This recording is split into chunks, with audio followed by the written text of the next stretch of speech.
my lip, ow, I just smacked my chin. Hello human beings, it feels so good to be back in front of the camera, and today I'm going to be coming to you guys with a quick video about hostel living. And today I wanted to make this video just because of the fact that a lot of people have negative stereotypes on hostels, but I want to kind of break that down and change people's mindset about what being in a hostel or staying in a hostel during your vacation or during your travels can actually be like. And I'm going to be giving you guys some tips if you've never been to a hostel before, just some things you should know, some things that you should bring. Also, wanted to mention, yes, my lip is busted because I've been sick for the past week, and whenever I get sick, I get lots of cold sores on my lips. Someone told me that this happens because your immune system goes down, but my video today is not about my cold sores, so just wanted to put that little disclaimer out there if some of you guys were worried, like, did this girl get punched or something? Nope, I was just sick, don't worry. They're very contagious. Let's get right on into the video. I feel like here in Europe it is pretty common to tell someone, oh yeah, I stayed in a hostel during my travels this summer, it was really great, da, da, da, da. But if I said this back home, for example, in America, people instantly get like freaked out and worried. They have this negative stigma, stereotypes around the idea of hostels. They imagine like cockroaches, like in nasty infested places, like places that aren't clean. Your things are gonna get stolen. Just an all around not a good time. But that cannot be farther from the truth because I've had so many great experiences, and that's exactly why I'm making this video. Getting on with the video. So the first thing I'm going to be talking about today is how to actually find a good hostel.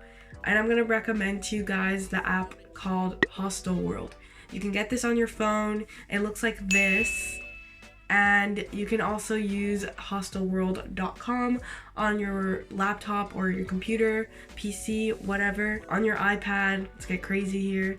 So yeah, Hostel World is available on all platforms. It is incredible because you basically just put in the city or the area, the region, that you're going to be visiting.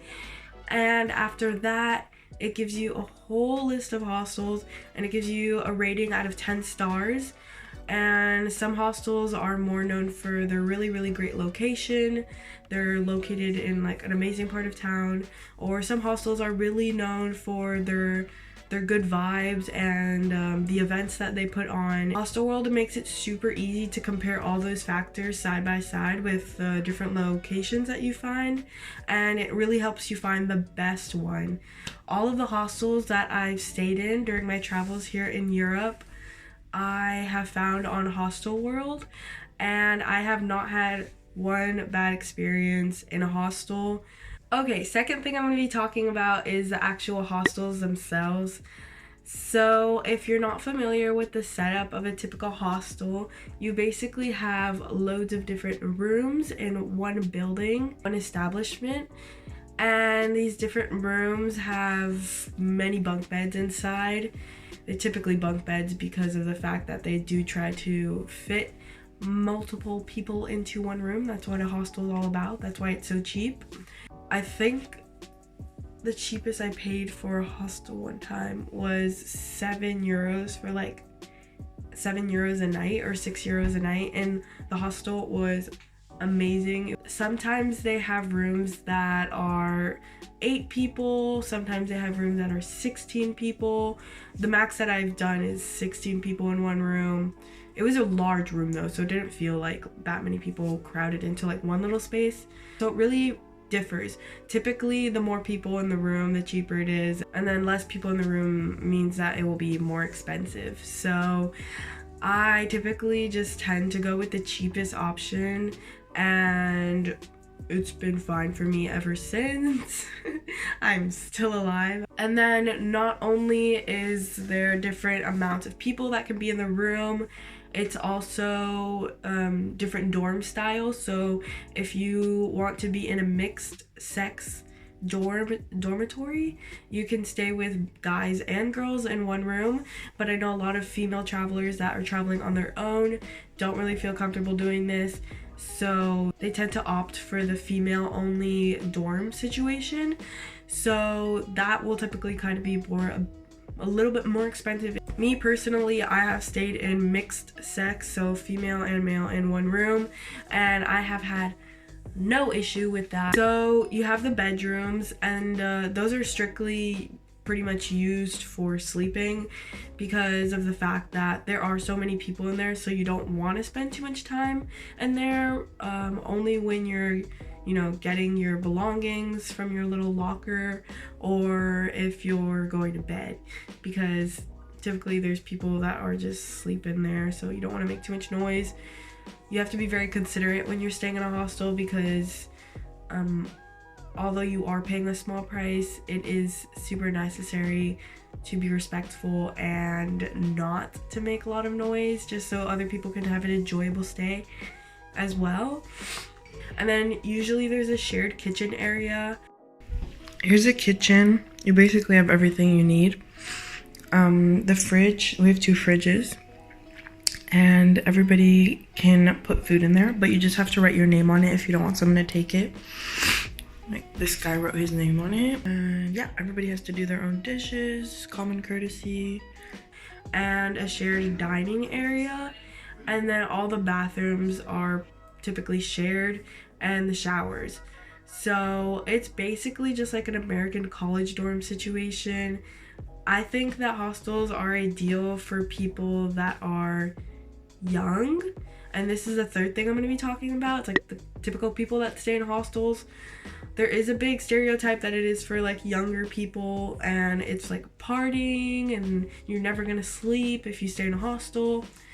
But that's not true. There's a lot of, on the app that I told you guys about previously, you can see what kind of vibe you will find in the hostel that you do choose.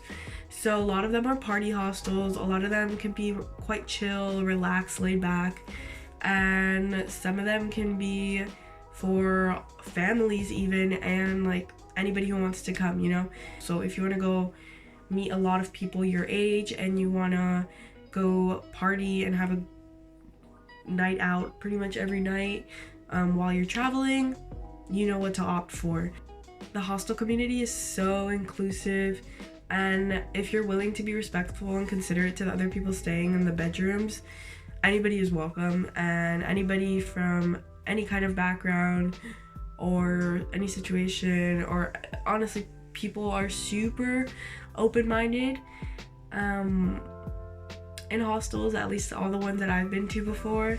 And that's the 4th thing that I'm going to be talking about today, is the events and community that can be found in a hostel.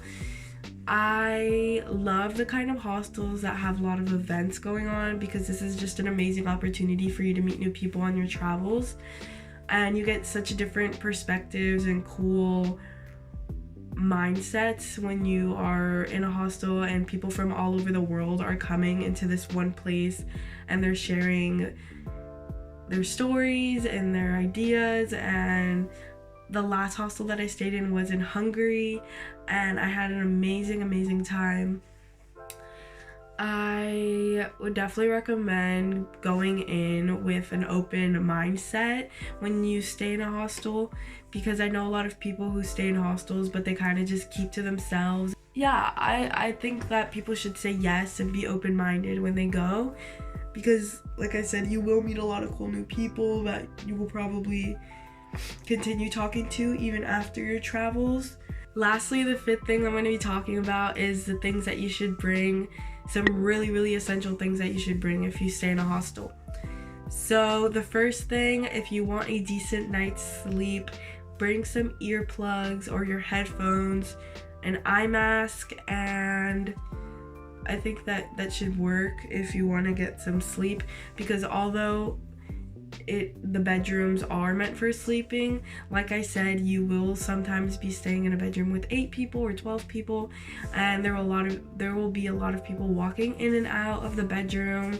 And if you're a light sleeper, I really recommend these 2 products. I usually am able to sleep through the night quite well, even if there's people walking in and out all the time. But that's usually because when I'm traveling, I do have long days of walking and exploring. So by the time I hit my bed, I'm like, I just like pass out. Third thing you should bring is a padlock, because in a hostel, the only personal space that you will have is probably a locker about yay big. That's typically the size that they give me when I go. And that's to put your backpack and all your belongings. So you obviously won't have to carry them around when you're out exploring and walking around the city that you're visiting. So bring a padlock. You can typically buy them from the reception at a hostel, but just to save some money, buy it at home and then bring it with you on your travels. They will try to overcharge you just because of the fact that they know that it's necessary. And yeah, don't be ripped off. Last 2 things that you should bring are a pair of sandals for the shower, unless you don't mind getting athlete's foot. That's always fun. And a towel. Sometimes they don't give you towels. Just check on the app or the website when you book your hostel to double check to make sure that they will provide those things for you. Bring a good attitude, be respectful, be considerate. I already mentioned those before. And yeah, I think that would set you off for your first trip to your first hostel. I hope this video was helpful in some way, shape, or form. And if you guys end up going on a trip and you book a hostel, please let me know, and let me know about your experience as well. I hope you guys have an amazing day, and I'll see you guys in the next video. Bye guys. Goodbye from me and my busted lip.